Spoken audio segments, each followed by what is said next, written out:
Blake LeVine, and today I'm going to do an audio talk called the Bipolar Slowdown. So over many years living with Bipolar 1 and also as a therapist, now as a life coach helping support others that face bipolar, one of the main things that people ask me is how do I properly slow down? And the reason for this is many of us understand that bipolar disorder has different parts of it that can be difficult. One is mania, where people are speaking fast or having too much energy, possibly having thoughts that are not easy to deal with.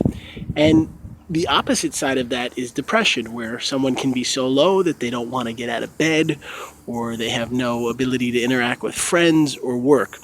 So I want to talk today about having bipolar disorder and slowing down, because many times in life, especially as we get older, we are going to be busy. We may be in school and have lots of subjects we're working on, things we're studying. Maybe the summertime where we have lots of activities, parties we're going to, dealing with different types of activities, or even just having a lot on your plate. And people say to me, how do I slow down properly with bipolar disorder? Because we don't obviously want to be manic and we don't want to be depressed.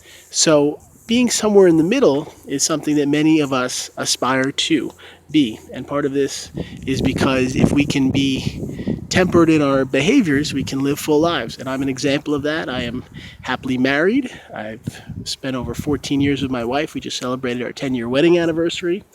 We were engaged on the Dr. Phil show, which was a really cool experience. I now have 2 children, 7-year-old daughter Tyler, who's going to be going into 2nd grade, and a son Ryan, who's 2.5 and turning 3 in October. So what I have found is as an adult, there are so many things to juggle, whether it's taking your kids to school or camp, paying bills, going shopping for groceries, trying to do all the different things that are part of a day, working.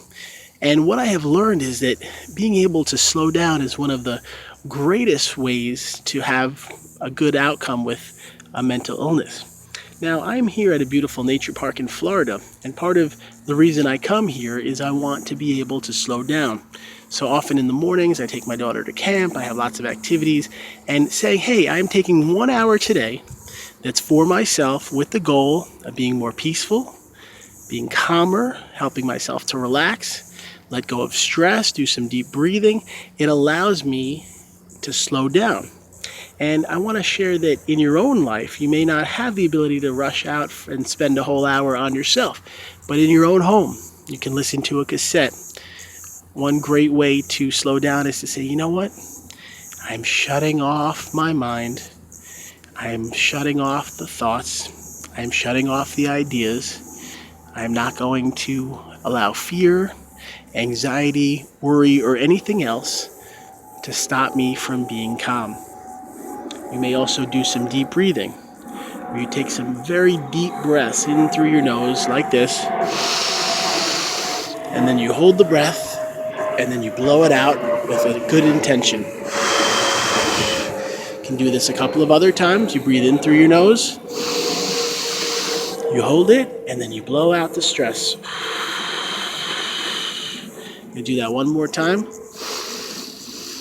You hold it, and then you're going to blow out all the stress.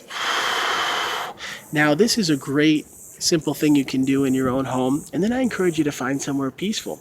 And I've had very funny experiences where people say, my house is so hectic, I have kids and so many things going on. It's very hard to find somewhere quiet. And I calmly tell them, you know what, even if you have to go in the bathroom, close the door, get your phone and listen to something soothing.